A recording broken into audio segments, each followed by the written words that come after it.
Hey everybody, this week's episode is brought to you by Deep Creek Glassworks. Ornaments, pendants, straws, marbles, wine glasses, and functional glass, all unique, durable, and handcrafted. Support a local artist and visit Tanner at Deep Creek Glassworks. That's www.etsy.com/shop/Deep Creek Glassworks. That's WORX. Their creations are stronger glass than what you'll find in stores, so take it from their hands into your home at Deep Creek Glassworks. And just for our listeners, if you enter promo code SUPERFUN, you'll get 10% off of your next order. Once again, that's www.etsy.com/shop/Deep Creek Glassworks. Welcome back for another episode of Super Fun Game Review Podcast Go. Find us on Facebook.com/SuperFunPodcast, Twitter.com/SuperFunPodcast, Patreon.com/SuperFunPodcast, Instagram at SuperFunPodcastGo, iTunes at Superfun Game Review Podcast Go. Thanks and enjoy the show.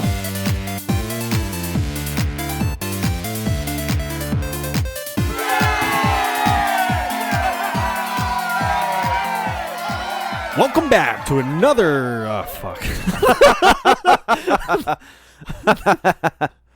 You done fucked up, boy. I know.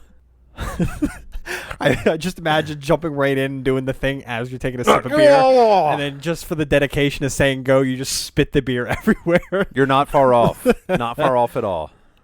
Welcome back to another episode of Super Fun Game Review Podcast Go! Tonight, I will be hosting... That's a great start. You're doing good. Across from me tonight, Mr. Steve. Prepare for this eerily frightening tale. You know, because she loses her ear. Because she loses her ear. Oh, of course. And I will be your host this evening. The thing I remember is that when he made up his mind, that was it. My brother said he'd die before eating another mushroom, and he did. Oh, it sounds like you too. Taking it on the way back time machine. All right, tonight we are talking about what remains of Edith Finch. What's left? Oh, her remains. Oh, shit. Okay. Oh. Uh-oh. Was I supposed to play this? Spoiler. Spoiler. Oh, boy. All right, initial impressions, Steve. Well, it was pretty much just kind of given to us by PlayStation Network. I never heard of the game before, and I thought it was a really good suggestion to kind of mix it up for the type of games that we really haven't reviewed. It was a little weird at first, but after like the first half hour, 40 minutes, it really started to draw you in a little bit more. Oh, there it is. I've been waiting for that. Yeah, so it's we'll get into everything, but I was excited for tonight to actually review this. No, I am excited to review this as well. Yeah. Remember when we first discussed the idea of doing brand new games on the market, and then we did this whole Google sheet where we were trying to write down things? Remember all that? Yep. This was the one game that I was most interested in then, because I saw a couple trailers then. I was like, this looks really cool. And we didn't play it. And then fast forward 2 years, boom, free on the PlayStation Network. I downloaded it. And when I saw it, I was like, I don't care that we're not doing this for the podcast. I'm playing this game. And then I said, hey, who wants to review this game? And boom, we're reviewing this game. Here I am. We're in. As you only hear two voices, it's just Harry and I, and here we go. Absolutely. The good old boys. Good old boy. Never meaning to wrong. Pull out my banjo. Yeah, all right. Pull up your overalls, boys. Strap in. Oh, well, what do you think, Steve? Should we get into game development? Let's jump on into some game development. Yeah. Game development. All right, cool. So get ready for this list. I got a lot of notes on game development. I am ready. Hit me. So this is an adventure game brought to you by Giant Sparrow. This is the second game that they made. The first title that they launched was called Unfinished Swan, which does have a tie-in to this game, and I will get to that when we get in the story. Wasn't that also on PlayStation Network for a little bit? I think I downloaded that, just never played it. It's kind of a prequel to this. Oh. Okay. I'll explain a little bit later. I'm excited to hear about that. So this did win Best Game 2017 with the British Academy Games Award. Yeah, I'd never heard of it before, but it seems... This game is spot on. Yes.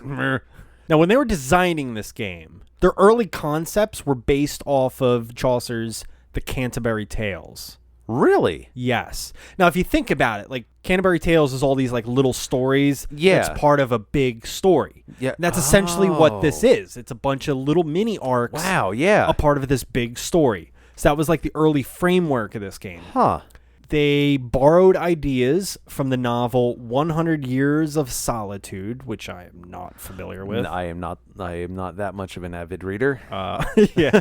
Now, what they used, so to build a little bit of character background, it's very subtle. But if you notice the bedrooms, because you basically find everybody's story within their bedroom.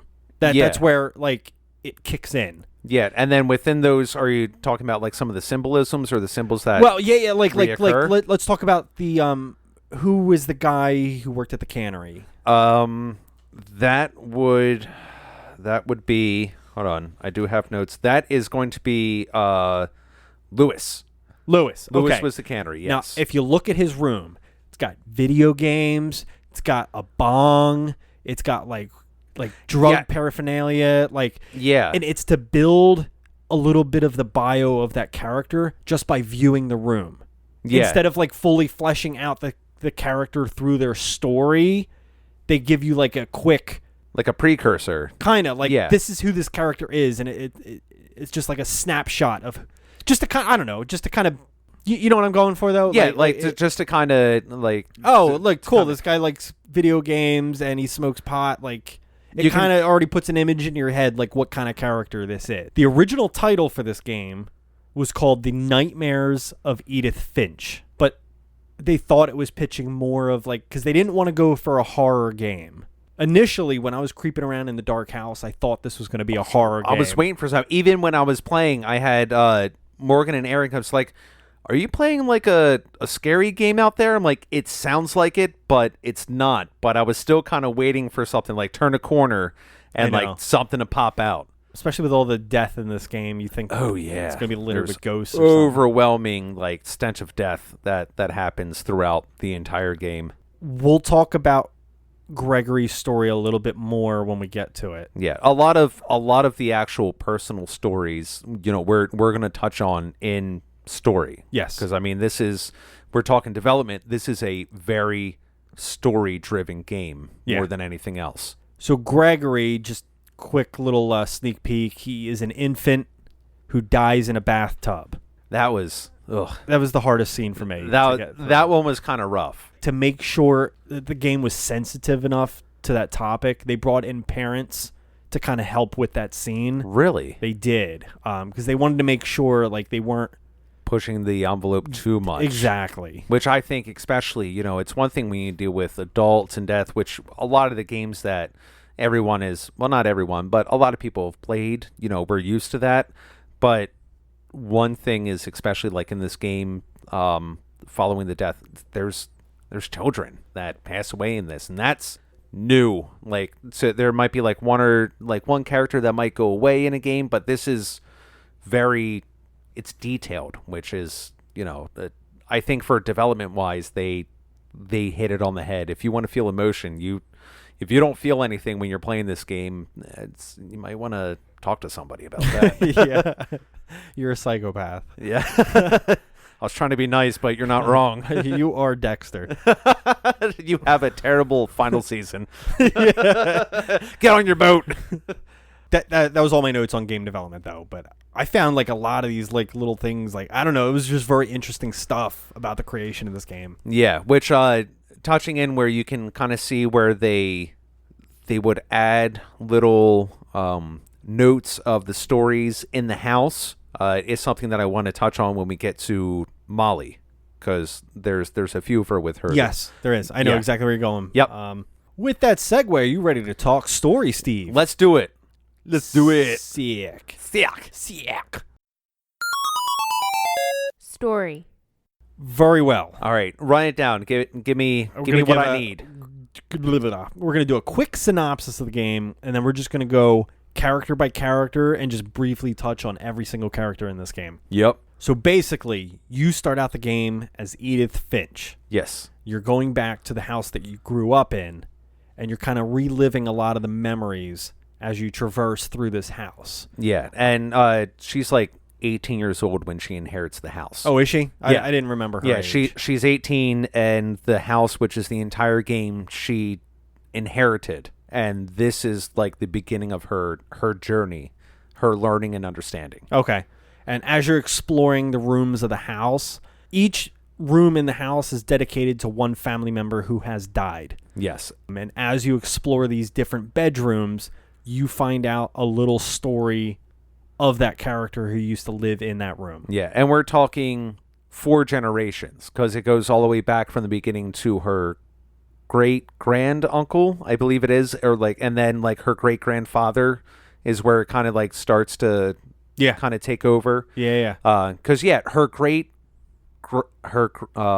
grand uncle wanted to bring this ship over, or wanted to bring the house to this new spot. It all takes place in Washington, which this house he gifts to his sister at the time, her great aunt, which is where the rest of the family tree, her great grandmother. But I mean, it's generations deep of like family mystery and very, very secretive at that. Oh, yeah. Like when it comes to the stories were hidden, and Edith's mother made sure of that. But as you traverse, you learn one piece of the family history, one piece at a time, and then it gets to Edith's room at the very end, and it shows, spoiler, her death, and you find that she's giving birth to her child. Yeah. I don't know if they clarified if it's a boy or girl. It's a boy, Christopher. Ah. Yeah. So he is ultimately the very last person you see in the game is Edith's son when he's like 10 years old or something like that, and you're in front of her grave. But you go from seeing Edith, and the ending is her giving birth. You literally finish the game traversing down the birth canal. Yeah. No, you really do. I'm looking at this, it's like, wait, am I being born right now? And then it's like, holy fuck, I was born again. Hey, there go all of my sins, right? Yeah, no, that's not going to be enough. But he is the last Finch that is left that you really know of. But cool. Well, maybe we should run down some of these characters then. Let's do it, man. All right, let's start with Odin, the oldest one in the family tree. He was the gentleman who brought the house over the seas. Yeah, her great-great-grandfather. Just double-check my notes. Okay. He was one that brought, I don't know what country they came from. I think the biggest thing here, because it does tie into another story, he doesn't make it, and the house, I guess, and the boat crash on a rock. Yes, the original house is destroyed in a storm while he's trying to bring it, and he is killed in the process. And then that's where it goes into her great-grandfather, Odin's son, Sven, who I will rebuild this house. Yeah, I don't remember Sven so much. Did he have his own story? Yeah, it wasn't one really to explore, but was it like a book reading kind of thing? Or no, it was a little bit of the story and some newspaper clippings. He was the one where he was constructing like a giant dragon to kind of be like an attraction type thing, and a storm hit, and the dragon was toppled over, and Sven was underneath of it. He was killed by the structure he was building. I don't remember that one. Was he in the family tree book, or does it branch from mainly? He was one of the ones. He was down at the bottom because Sven is Edie, which is referenced a lot in this game, which is Edith's great grandmother, who she's named after. That was Edie's husband. Okay. Who is in there. Yeah, I did know that. Know that. Molly was, I believe... She was sent to bed without dinner the one night. Yes. And her hunger caused her to eat a lot of things that she shouldn't have. She ate holly berries from like a holly tree. Toothpaste. I guess a little bit of background for the game. When you start to enter these stories, you play as that family member. Yeah. For the majority of them.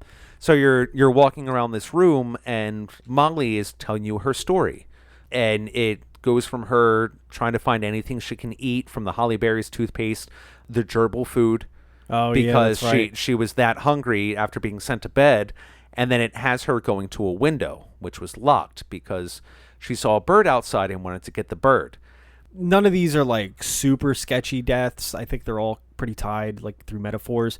I think it was either choking from eating the random shit or food poisoning, which a lot of people online say food poisoning because of the seen holly that. berries. So, But you go through Molly's imagination where you become a cat, and then you start jumping around the trees, and then you go from a cat, and then she says, all of a sudden, I became an owl, and then you're flying over fields trying to catch rabbits, and then after that you become a shark, and then you become a sea monster, and it's a very in-depth following of this little girl's imagination. next on the list was Barbara. Yes, Edith's great aunt. Now, this one is told as in the story of like a Tales from the Crypt type comic book, Yeah. which I'll touch a little bit more on this later in music. But it's like all these little stories, I don't want to spend too much time on it, but they're all told to you in a very unique way to that character. Very true, yeah. This one was through comic book style, Tales from the Crypt, and it shows how she was like... She was a child star. yeah, she was a child star and started to lose her ability, and then at the very end, it's like... Yeah, like she nailed it. It was based on the Scream Yeah, for like her- a horror movie. exactly. Think Shirley Temple, but in kind of like a horror thing, because she starred in like a movie with Bigfoot, where Bigfoot found her and she screamed, and that's what she was known for. Yeah. And then it was so hard for her to try to reprise that role, and then she ends up meeting her demise by a quote-unquote serial killer on Halloween night. At least that's the way that the comic said it was. There was someone chasing her, and at the end there were all these monsters. That's probably what it was. She was probably murdered. Yeah, that's what it really sounds like. Yeah. Although I think this is the most unclear death out of all of them in the game was Barbara's. Because there's like this weird thing where all the monsters come in at the end. And it's just like... Yeah. That's why a lot of people are like, oh, she got killed by an angry mob. But I think murdered was probably more likely. Next one, I don't think we have to spend too much time on this, but it's an interesting character, was Calvin. He was the one on the swing. You could see his broken foot. And he gets higher and higher. He always wanted to fly. This was actually one of the first ones that, holy shit, I'm playing these people to their death. And the last thing you see him do is launch himself out like over a cliff into the ocean. Yep. And then it cuts back to Edith. Yeah, it's alluded he fell to his death. Yeah. In this one. Let's do Gus real quick. Gus, which was actually Edith's uncle. All this family is on her mother's side. So Gus's dad was getting remarried Yep. to somebody. He didn't really care and was kind of rude at the wedding and just kept flying his kite. Yeah, he didn't want anything to do with it, so he just stood away from everybody and was flying his little kite. And then there was a storm. I'll be completely honest. Like when the storm came, I thought the kite was going to get struck by lightning. I thought the same thing. But it turned out like the wind just got so bad. It could have been like a tornado that got him, but it looks like just the wind got so bad and it threw debris at him that probably killed him. Yeah, like the wedding tent that it was in, and all the equipment crashed over and into him, and there he goes. And basically just the entire segment, you're just flying your kite around the screen. Yeah, that's all it is. And you can just try to crash it into stuff, and it just keeps flying. Sam was the deer hunter. Yes, Sam was Edith's grandfather, her mother's dad. Okay. Yeah, which he took Edith's mother, Dawn, on a hunting trip.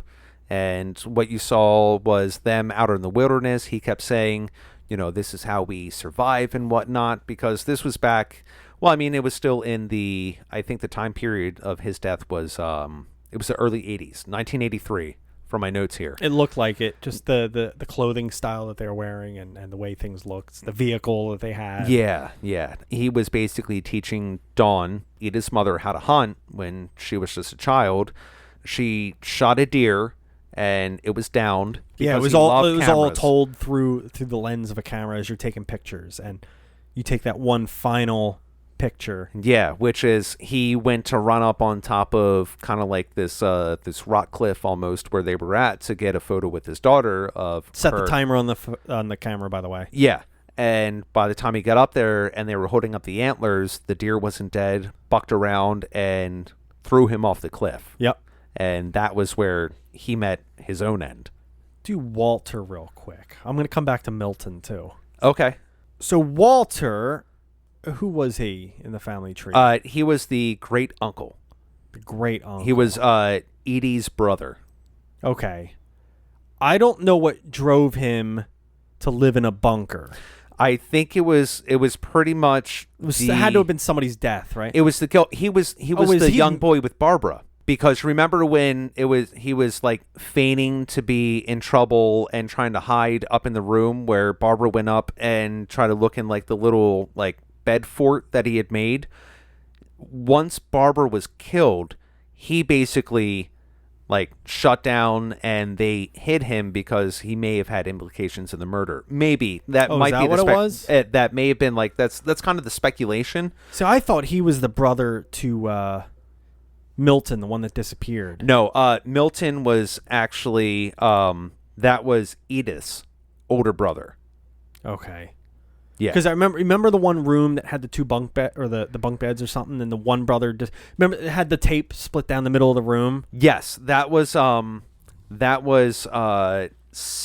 and Calvin. Those were the brothers in that room. Okay, and Calvin was the one that died young. Correct. Okay, Yep. got it.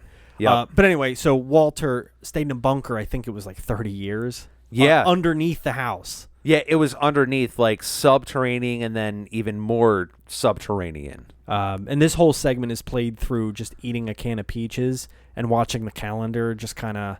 And it was a decade each time, up until you get to 2005. So he was basically stowed away from the 70s until the mid 2000s. And I guess the irony here was that he came out because he was sick of not living a life. He was sick of living the same thing over and over because he was in a fallout shelter. If you think extremely less glorified from the movie Blast to the Past, where Brendan Fraser staying in. Fraser. Yep. And so I heard he got fat. Yeah, he did a little bit, but I mean, good for him. I think he's in a new Netflix show, so you know what? His career's still going. I still appreciate him and the work he did on The Mummy. But Walter got sick and tired of living the same thing day after day after day. No, I was just the irony I wanted to get to there is like just as he wanted to actually live a life now is when his life gets taken away. Yeah. And he was like coming out of the entrance of the tunnel.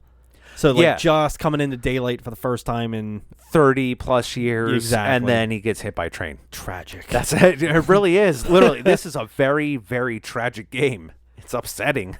All right, who else we got? We got Lewis. Lewis, which is Edith's older brother. This is the one that everybody warned her not to hang out with, by the way. Yes. As in, like, he was a bad influence kind of thing. Yeah, this was the one who was living in a boat on top of the house, because one thing in this game that you learn is when someone dies, as Harry was saying, the room is, like, boarded shut, and you can only see it through peepholes until you start finding the secret passages. Yeah. And they just keep building more onto the house, and it keeps kind of going up and up, kind of like a really crazy looking tree house off of like an actual house. Yeah, it gets weirder and weirder the further you go up. Lewis's story is actually the one that really kind of hit me the most. When you start with it, you pick up his I think it's his journal and whatnot. No, it's the letter from the psychiatrist. Lewis had mental and emotional issues for a long time from what it saw, and he worked in a salmon cannery.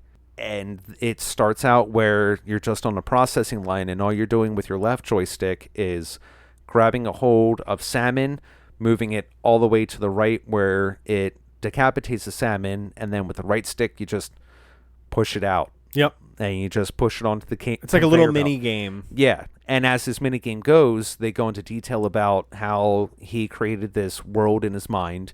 He was, like this great, I don't want to say warrior, but he basically had his own land, and then he went out to seek more lands, and he finally got to the giant kingdom, like Kingdom Come in his own mind.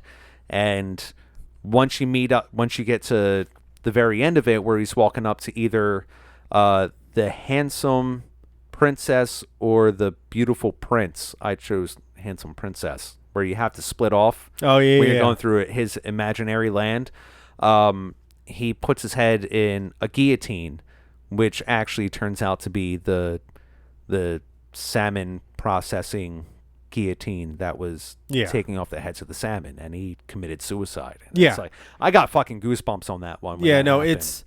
I think there was a couple things. Like, I think he had mental disorders, but I think he was also like using more and more drugs as well. Probably. Like, I think it was going hand in hand, and it just drove him almost insane and to suicide at the end. And they were saying ever since Milton, like his disappearance, where we're going to get to him like within the next one or two characters, that's where things started to change for him, and that's where it kind of started to send him off the deep end. That was his trigger that started to push him towards that edge until he reached the literal edge. All right, so why don't we backtrack? We'll go to Milton. We'll touch on him real quick. Yeah. So he's never shown to have died in this game. No, he just disappears, and that's it. This is the character that's tied to the unfinished Swan. Apparently that whole game is about that character. Really? Yes. That's all I really know on it. I'm almost certain I have that downloaded. I got to check that out. Yeah, it's probably another really short game, too. I think that it's actually listed as like another 2-hour game or something. So, but that whole game is about this character, and it was kind of like for the people that played that game before playing this one, it was like one of those like nods for, hey, you've been following us as a company, gotcha, here's this little nugget for you kind of thing. But no, I'm interested to kind of check that out as well. Yeah, because he was maybe we can just do that as a follow-up, just me and you again. I'd be cool with that. This is like our universe kind of thing. Yeah, the year he disappeared, he was only 11 years old, and he was an artist. He created a flip book. Within that flip book was a character that had another flip book, and then it went one to the other.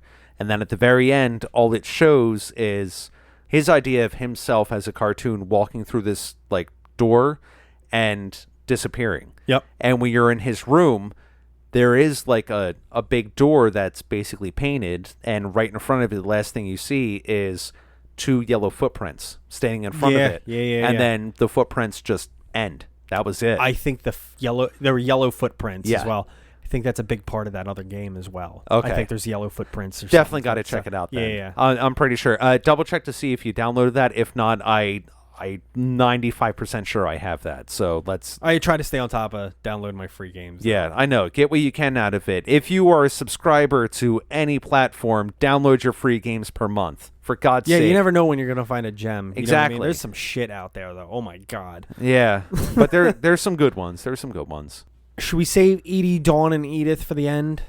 They're the last.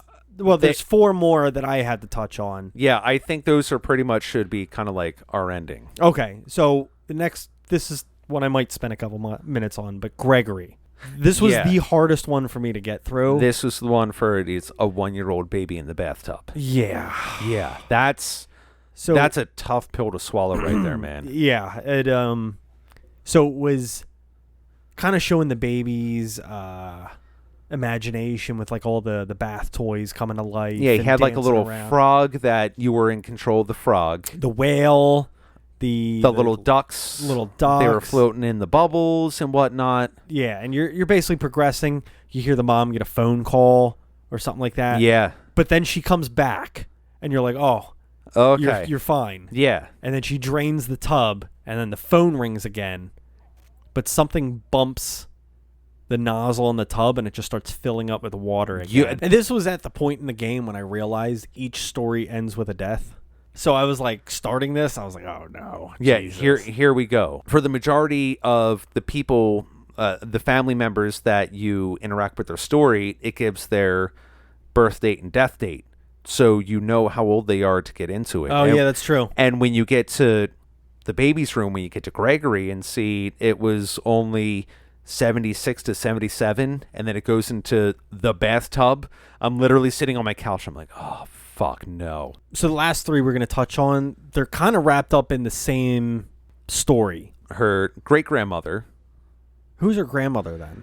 I would have to look at the tree. I don't think they actually... I don't know. I think Edie was her grandmother. I think you have everybody bumped up like 1 peg or something. I don't know. Maybe. From what I was looking at, maybe. But either way, Edie, a.k.a. Edith Sr. Yeah. Yeah. And then Dawn, which Her mom. her mom, and then Edith. Let's start with Edie. Okay, so they're kind of tied. So Dawn takes Edith away from the house. She's like, "We're done with this. We're leaving." I think she travels to India and marries an Indian man. That is Edith's father. Oh yeah, that already happened. Yeah, that was before. That was Sanjay, who apparently died in like an earthquake because he was like a relief aid worker who did that. But because of all the tragedy and the stories, Edith's mother was very, very angry at Edie for sharing anything with Edith. Yeah, because she wanted, she didn't want her daughter to be exposed to any of this. But Edie kind of left her clues to find it herself because she found it important that Edith know where the family came from. And Dawn said, nope, fuck that. We're leaving. The last thing you see of Edie is your Edith as a child in a car driving away, and Edie is just standing on the porch watching you go. Yeah. Now there's two things to this. There is a dinner scene where you're looking at the table from top down. Yeah. Where you see all the hands moving around. Yep. And you see, so it alludes to Edie's death as one of two options. Either it was suicide through alcohol and pills, which I think is more likely here. I think so. I think the loneliness drove her to that. Well, yeah, because when you walked around, you found like the empty wine bottles and the prescription bottles. Because she was the last one. She was by herself at that house after they left. The other option is old age, but I think it's more likely with the alcohol and pills. So we'll just leave it at that. There was talk of Edith's mom, Dawn, wanted to send Edie to a retirement home. She wanted to put her away, and her mom was the only one. There was a point in the story that said Edie wanted none of that, and when the social workers came to the house, they didn't find anybody. Oh, you know what? Wasn't her story... You remember when the I guess like an earthquake hit and it pulled the water out? The earthquake hit and it was the lowest tide in a century or 30 years or something like that. And she walked out to her old house that Odin was bringing across the ocean. Yeah. Because she could actually walk out. That was the only time she was able to actually get out there and revisit. So that was her, wasn't it? That was her. So she probably died from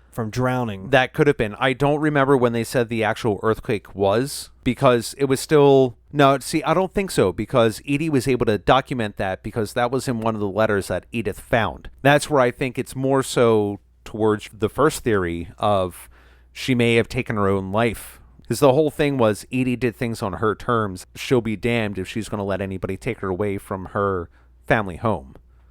So Dawn, I don't remember her story being too elaborate. I just remember she died of illness. Yeah, Dawn got sick, and the last thing that you see is just kind of like a fragile hand that has one of like the medical bands around it. And then Edith's hand coming over, holding on to her mother's hand, and then that was the end of Dawn. And the last one, I guess, is Edith, which you finally get to Edith's bedroom. And then she talks about her own story. Now I should say throughout the game, they do mention something like, hey, I shouldn't be climbing up this. I'm pregnant. Then you could look down and actually see your pregnant stomach. But that the game basically wraps up with her talking to her child as you as her child is being born. So she dies from childbirth, essentially. That's kind of where the story basically wraps up. For being just like a straight story game, it's... There was a lot of story packed into a 2-hour game. There was a lot for the amount of time. Like that amount of like story could be spread across a whole 40-hour game, and I've seen it done. But I don't know, the story was just like very tight. It was compact. Yeah. Just into a minimal amount of time. Does that pretty much close off story then? I don't think there's much more to talk about. No, sorry guys, that was kind of long drawn out, but I mean that is the game. All right, let's turn into a cat, jump on a tree, and move into gameplay. Meow.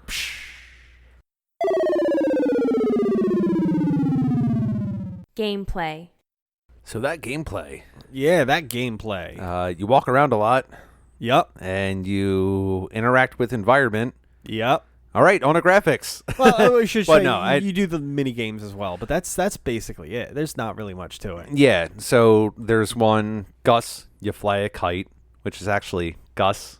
He was go by like a big gust of wind. No, that's actually really You eat the peaches. sad. Yeah, you eat the peaches. You work the cannery. I think, well, as far as the moving goes, so it does take a little bit of exploring to find some of these rooms. It does. You have to find these like secret passageways and unlock the secret passageways through like these little contraptions that are built into the house. That's all I got on gameplay. Yeah, I mean, there's really not more to it. Cool. All right. I think that wraps up gameplay. I think so. That's probably the shortest gameplay in the history of this podcast, probably. Yep. But All right. Let's focus on graphics. Graphic.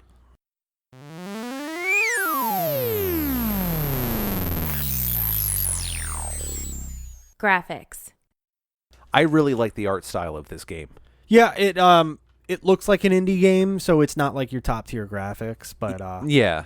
again, it's all about the story and the look. I'm not going to say it's the best because it looks like a generation past, maybe even a little older. I would almost give it, like, take the graphics of, like, the Walking Dead Telltale. Yeah. Or the Yeah. Telltale series type games and bump up the animation a little bit. So instead of being that grainy kind of sketched, it's smooth.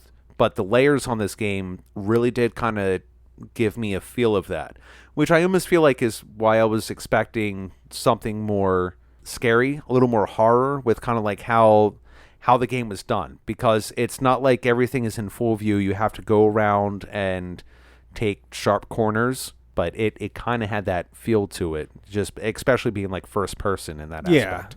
One issue I ran into though, as far as this, because they should have blocked your path at some point, but you get to the house at sunset and it's starting to get that eerie feeling right away. Yeah. When you play, I think it's Walter. Was he the one in the bunker? It doesn't force you to go forward. I thought I was done in this area and backtracked. It is full-blown nighttime at this point. There's no lights on in the house. Yeah. But you could still travel back through the house. I was like adjusting the brightness on my TV and everything because I couldn't see anything. And I'm like, where am I supposed to go next? I didn't know there was another alternate route from the bunker to progress forward. Oh, to like go so down their and way out, yeah. their way of directing you to move forward was just by making it so dark that normal people wouldn't go back that way. But you I being not a did. normal person, you're like, Yeah. I'm gonna go do it anyway. Fuck them. Why I don't think their path forward from that point was very clear. No, it wasn't. That was When you had to go down the ladder or something like yeah. that. You had to through open the hatch to Yeah. go down the ladder. I didn't see and that the one, latch. I kept going back and forth and kept running into like the stool. I'm like, where the fuck am I supposed to go? What is happening? Oh, there it is. Yeah, trying to get back Yeah. through the basement after all the lights are off was fucking insane. Oh yeah, because you're not supposed to do it. No, I was adjusting color settings and brightness and the contrast and the backlight on my TV. I was like, I can't see anything. Other than that, I didn't have too much graphically to say. That was my biggest point there. The one thing I will point out, there's only a few characters you ever get to fully see. If you think about it. Because even a lot of the like Gus, we'll talk about him. Yeah. Like, he has a full scope of the wedding, but everybody's, like, shaded out as if they're, like, too far out to make the full... Like, they're all, like, black figures. Yeah. Instead of, like... They're dark. You can't get any, like, distinguishing features of who anybody is. The kid on the swing, when you see his brother, he's facing away. Yeah, Calvin. Yeah, so you don't get to see his brother in that. There's just, like, a lot of, like, these little nuances so that you don't really get to see the characters. The only one you really do see is during the photo... Yeah, segment. You only see Dawn, Edith's mom, and Sam, her grandfather. Those are the only ones, and it's still just through a camera. Yeah. You never really, I feel, see a majority of these characters. It kind of adds to the mystery a little bit, too. A little bit. It's like, I don't really know. And the only thing you see is, like, the other photographs and sketches that are done for, like, the memorial purposes. You good on graphics? I think so, man. Cool. Let's do the music. Yeah. Bow, bow, bow. Music. All right, I got some notes on this one. All right, note me up. All right, so the composer for this game was Jeff Russo. He worked on Fargo, the TV series, The Night of, and Power, if you've heard of any of those. No. I've heard of the Fargo TV series, Yeah. but I haven't heard of the other two. No, the other two, no. Okay, so Barbara's Tales from the Crypt sequence. The soundtrack for this is from Halloween. Yes. Where you have the... Yes, they actually got the license from, I believe it's John Carpenter? Yeah. Yeah, they got John Carpenter's license for the actual music. They were actually trying to get John Carpenter to narrate this one. But this all came amidst a... Hold on, I have it written down. There was a strike among video game voice actors. No kidding. Yeah, they were all on strike. So I didn't know they were unionized, but... I mean, well, good for them for, having something. So they couldn't get him to narrate because of that. Edie's theme. This is an interesting one. They had an idea very late in the production of this game, so it was ultimately canceled. But they were going to have Weird Al Yankovic do the theme of Edie. What?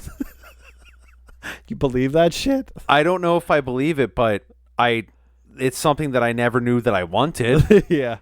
My God. If you don't know, Harry and I are pretty big Weird Al fans, so that just would have been icing on the cake. I mean, this is going back to senior trip week down to Maryland, and we sang along with Running with Scissors from beginning to end. You just imagine when you're flipping through Edie's book or something like that, it starts off with, a long, long time ago.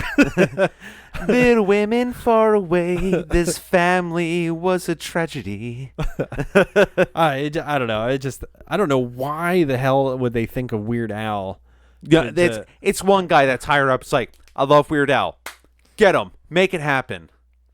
I'm sad this didn't happen now. Now, going to Gregory's bath scene. I forget the name of the song, but it's from the Nutcracker. If you remember the song when you're swimming through the water. Yeah, isn't it the... Yeah, exactly, yes. They use that song. Again, it was probably to lighten the mood a little bit. Make it a little more whimsical. Yeah. As there's but it was all drowning they child. had this choreographed dancing with all the bath toys and everything as well. So yeah, it fit very well for that scene. It did kind of... I hate to say lightened it up a little bit because that was just fucking depressing, but yeah. yeah. As much as you can for drowning child death. Great. Yeah. Babies dying in tubs. Yeah. Da da da da da da da da. Nice. Oh my God. Keeping it classy. Oh God. That's all I had on music. Yeah. Shall we move on? Let's keep going. To the FT. Final thoughts. Oh, I had a different idea, but let's go with yours.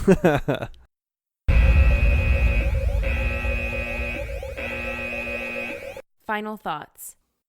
I'll be sweet and quick with this one. Well, I know you're sweet, and I know you're quick. Absolutely. Yeah, 3 pump jump. Oh, usually it's 1, but I gave you 2 extra because you're just that special to me.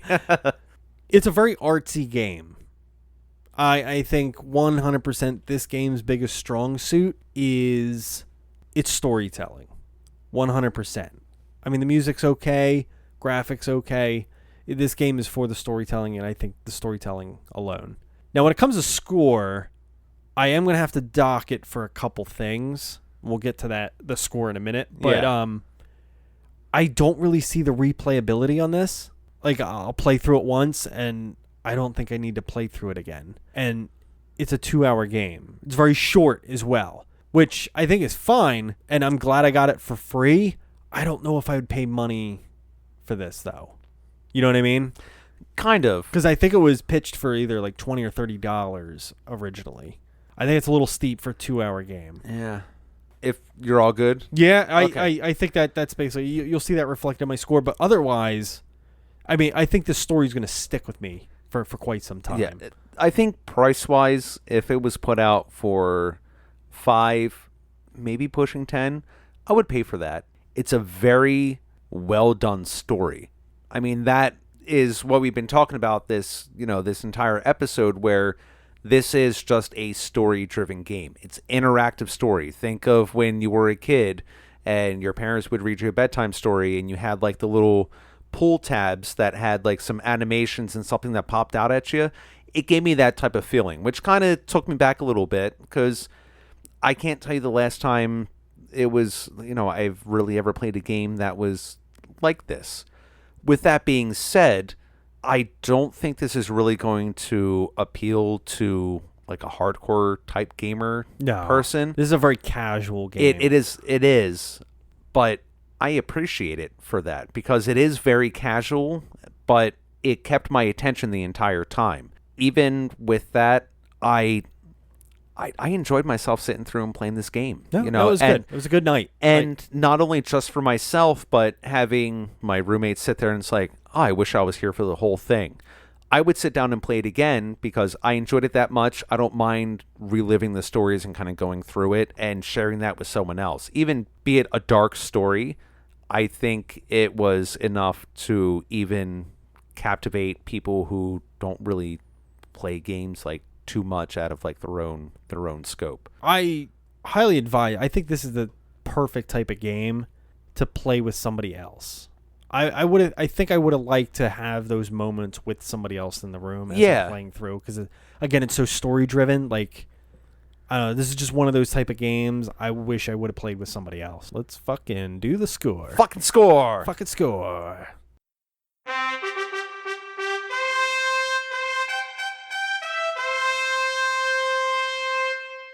The score. Yeah, I'll start off. Let's go with a B. B? Okay. Yeah, I think I'll do that, because I feel like that's fair between the story and, I mean, it's minimal actual gameplay, but I think the story carries it far enough to merit that at least. I'm going to give it an 8 out of 10, which is going to tie with BioShock and Uncharted Drake's Fortune. Wow, nice. Which actually, when it came to the reviews, I think it was like a 10 out of 10 on Steam. Mega Game, I forget. There was I saw Steam and yeah. Metacritic, and I think one was extremely high and one was, I think one was like an 80%, and then I think a 10 that was, out of 10 or I something think like Metacritic was 80%. Yeah. It was up there, and Steam was like 10 out of 10. And there was another one where it's, it was well received, and I think 10 out of 10 is a little much. I think it is. I think it's overdoing. I think that's just story alone, not a game as a whole, which I can understand where, while I was kind of back and forth with my own score, I'll give it respect for what it deserves when it comes to creating a great story. But if we're going overall game in itself, I think then you're being a little too generous with the score when it comes to that. Not you, but some of the other professional reviews. Yeah. Cool. Well, I think that wraps up our review of What Remains of Edith Finch. I think so, man. Stay tuned. So it looks like Ralph and Clark are doing Little Nightmares. Oh, I don't know. I know nothing about that game, so stay tuned for that review. We're all going to learn something on that one. We will. We'll grow together. Oh, we're growing right now. It's the penis. Always bringing it back to the dick. Hey, you know what? There's it's been a very serious episode, so got to bring it back somewhere. Oh, by the way, congratulations on the engagement, Steve. Thank you, sir. Ooh. Yes, I am now betrothed, so sorry, ladies, and sorry, gentlemen. I am officially off the market. Sorry, gentlemen. And that, hey, you know what? It's like you never know what everybody has a flavor. You don't know what it is. I'm so good, I blow away both sexes. Goddamn right. No, don't look up pictures. It's terrible. Please don't. Yeah. It's frightening. You'll be like, I'm disappointed all of a sudden. And then that's it. But thank you. Yeah, man. Now you get to share it with the world. Yeah, I know, right? Now Ooh. I'm joining the ranks of Harry of planning weddings. Yeah, we can do our wedding planning segment. Maybe we can. Oh my God, I'm not gonna lie. That might end up happening at some point. It's like, so what did you go to? Did you get 3 or 4? Ooh, I tried on a new dress. Yeah, I know. See, I was thinking suits. Do you think suits instead of tuxedos? Nah, I think that's too old fashioned, man. Yeah, yeah. Kilts? Are we going kilt? I'm trying to pull kilt. I'm not. Swishy pants from the swishy 90s. Pants. Yes. UFOs. Are we getting UFOs? Or are we doing like all trip pants? Because I still have like the 4 or 5 pairs I had from high school. Dope. I know. Dope. All right, cool. Let's close it out there. All right. Hey, everybody. I love you as Stay usual. Sexy as usual. Yes. Game over. Game over.